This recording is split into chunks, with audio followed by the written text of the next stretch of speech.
Vamos a hablar con un periodista, junto a la doctora Victoria A ver, Villarroel. Escribieron el libro Los Otros Muertos.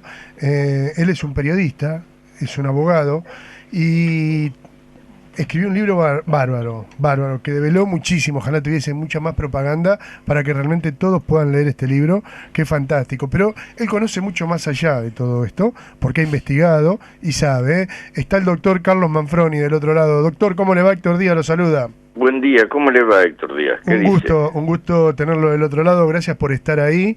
Y bueno, estamos primeramente preocupados por lo que pasa en nuestro país y queríamos consultarlo a usted como persona de experiencia en el tema de este terrorismo, ¿no? Lo que usted ha escrito junto a Victoria, el libro Los Otros Muertos, con lo que está sucediendo en nuestro país. Usted aparte es periodista, una persona informada. Cuéntenos un poquitito qué es lo que está pasando en nuestro país.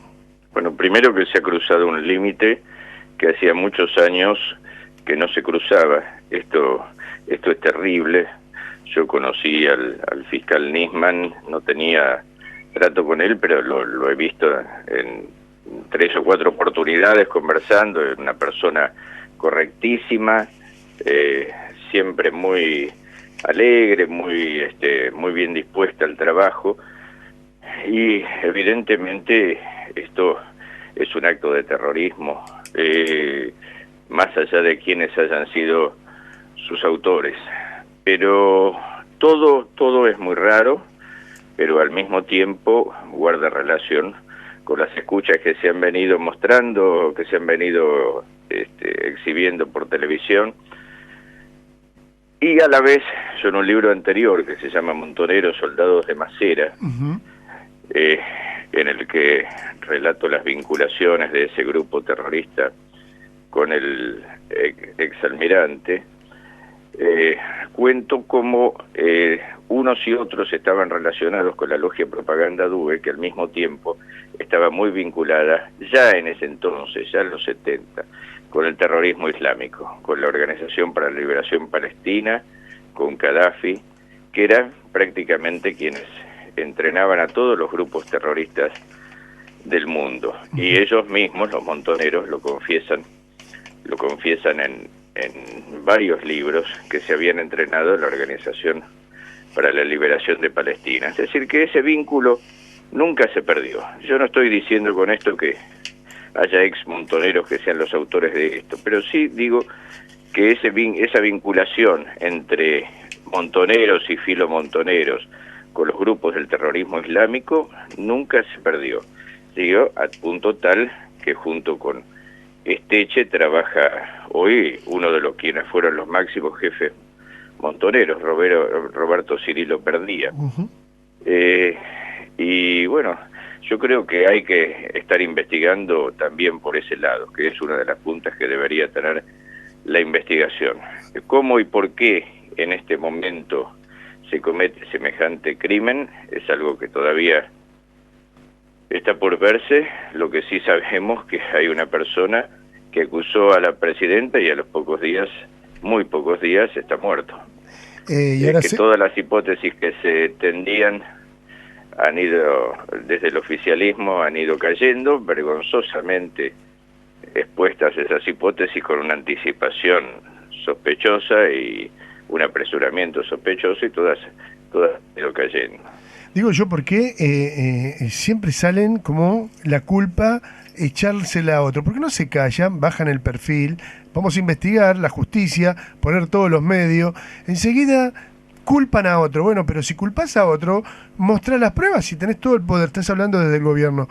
Eso indigna al pueblo. Cuando vos hablas así por lo bajo con la gente, que es lo que hace uno, Carlos, vos lo sabrás mejor que yo, soy una persona de mucho más trabajo que yo llevo muy pocos años de trabajo, y viste que por abajo te dicen, no, porque yo, porque bla, y después vos ves que se dejan vender buzones, como quien dice, y después, ¿qué pasa? Nada.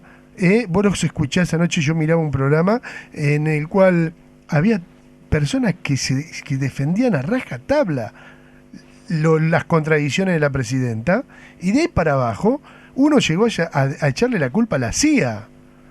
Bueno, es increíble, tiran cosas, tiran nombres así como, si además sin pensar siquiera en el beneficio, ¿no? Que, por ejemplo, que se dice la CIA, ¿y cuál es el beneficio de la CIA de todo esto? Porque dice que Nisma trabajaba para la Embajada de Estados Unidos. Y fíjate vos la locura que le ponen a... Pero ¿sabés qué pasa? Hay, como ellos le dicen, somos soldados. Viste que Delía en una de las escuchas dice, soy un soldado. Entonces, hay pibes para abajo que se creen eso. Soy un soldado y lo dice al mismo tiempo que está reconociendo por teléfono que se va a entrevistar con el embajador de Irán. Es decir, ¿qué tiene que hacer Delía con el embajador de Irán? Y la otra persona dice, bueno, hablaste a la embajada, fuiste a la embajada, yo ya estuve con el embajador, o ya le hablé al embajador. Es decir, pero con una naturalidad enorme, como si cualquiera pudiera comunicarse con el embajador de Irán, ¿no? Así que entraban y salían como en su caso, te espero en la mezquita.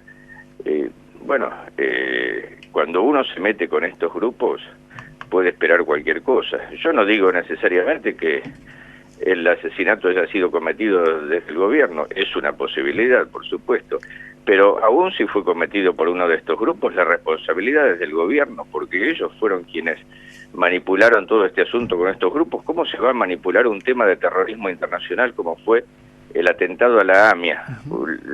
Posiblemente el más grande que haya tenido en forma masiva en nuestro país, justamente con los culpables, o quienes han sido señalados como culpables. Esto es indigno, es indignante además. Carlos, yo te pregunto y te llevo tal vez a que realmente nos puedas informar. Esta fiscalía la armó Néstor Kirchner. Él armó y a través del fiscal Nisman hizo todo esto, y ellos tienen que tener una parte de culpa, porque ahora se están viendo de que no tenía la custodia el día sábado el fiscal. Bueno, esta es otra cosa, justamente, o es una de las principales. ¿Cómo es que dice Bernie, él era el jefe de su propia custodia y licenció la custodia ese día? No, señor. La custodia, el fiscal no es dueño de su propia custodia, porque una persona que ha hecho semejante denuncia institucional no puede manejar su propia custodia y renunciar a ella o desprenderse de ella. Lo que el jefe de el secretario de Seguridad tendría que haber dicho, no, mire, usted ha hecho una denuncia muy importante, a nosotros nos interesa institucionalmente preservar su vida, usted no podrá querer la custodia hoy, pero nosotros se la vamos a dejar igual porque estamos sumamente interesados en su vida, el país está sumamente interesado en su vida. Se preserva la vida del fiscal no solo por sí mismo, sino también por la institucionalidad, por el derecho que tiene la gente a obtener justicia y a conocer la verdad. De modo que yo no creo primeramente que el fiscal haya renunciado a su custodia ese día, porque esto es fácil decirlo cuando él está muerto. Pero por otro lado, si lo hizo, ¿por qué le hicieron caso? ¿Por qué no le dejaron custodia? Y además la custodia, ¿dónde estaba? ¿Dónde estaba apostada la custodia? Por otro lado, afuera, ¿y afuera para qué sirve? Ha sido mal custodiado. Por lo visto, bueno, ahora encontraron como una gran novedad ese pasadizo. Lo primero que tiene que hacer un equipo de custodia, un equipo de seguridad, es reconocer el inmueble que va a custodiar, revisar todas las posibilidades que existen de que la persona custodiada pueda sufrir un atentado. ¿Cómo es que ahora descubren un pasadizo en el edificio? Y todo eso, el equipo de seguridad no lo inspeccionó antes de empezar con su tarea respecto del fiscal. No, todo es indignante, todo es contradictorio, hay un montón de lagunas, y después todas esas escuchas que se practicaban respecto de Delía, que le dicen que bueno, que por estos días se quede quieto, que baje el perfil, que saben por qué se lo dice, todo es muy sospechoso. Carlos, estoy con Daniel Bedias y te quiero hacer una pregunta, ¿eh? Sí.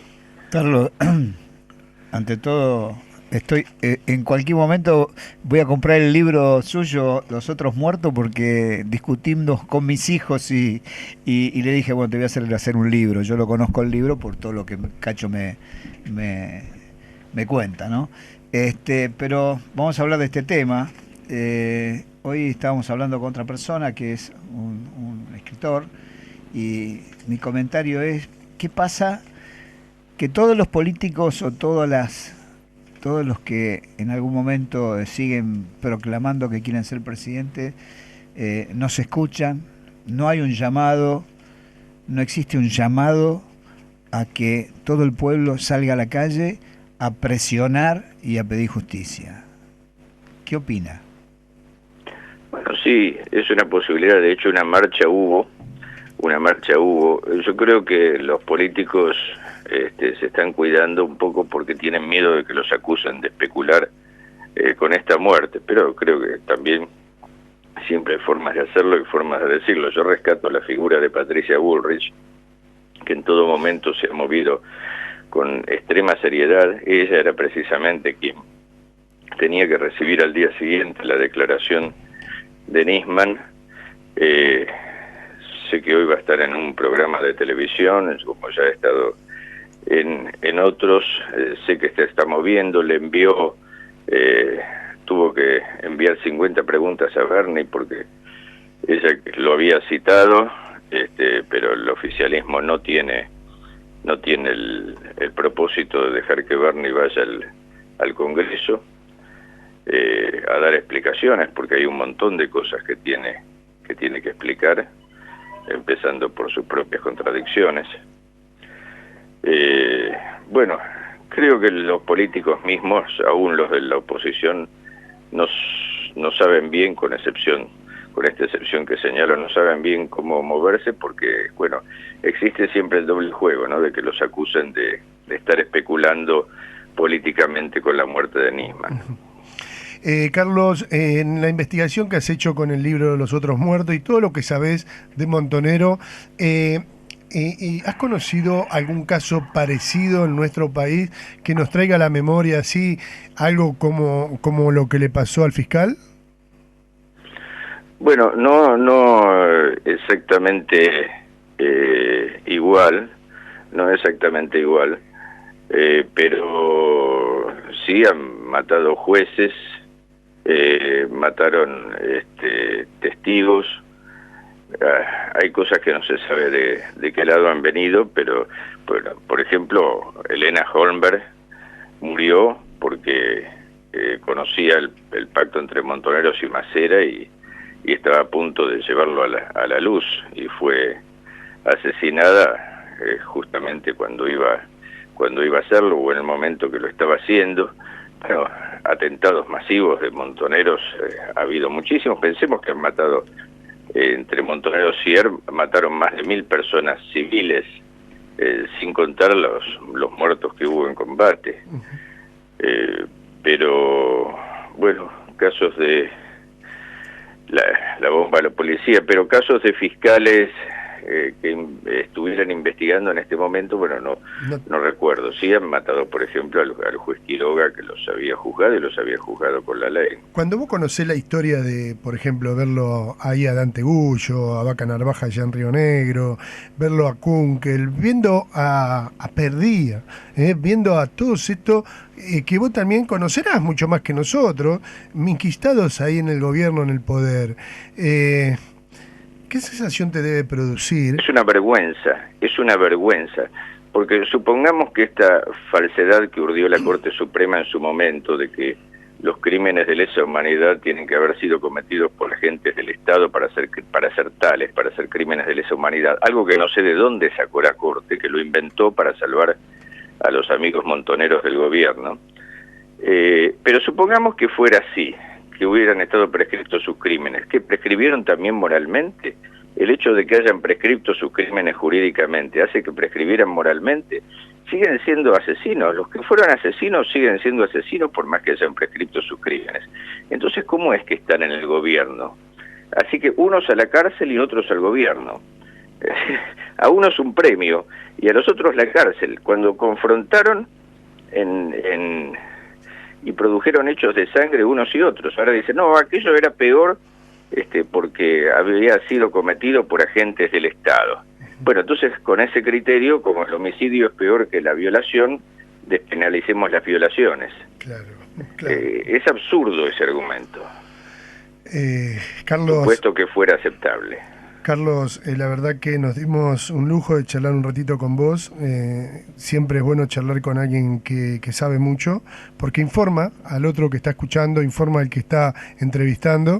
Y yo darte las gracias porque sos valiente, porque realmente también ayudás a que los argentinos y todos aquellos que escuchamos y que estamos aquí escuchándote, abramos los ojos, ¿sí?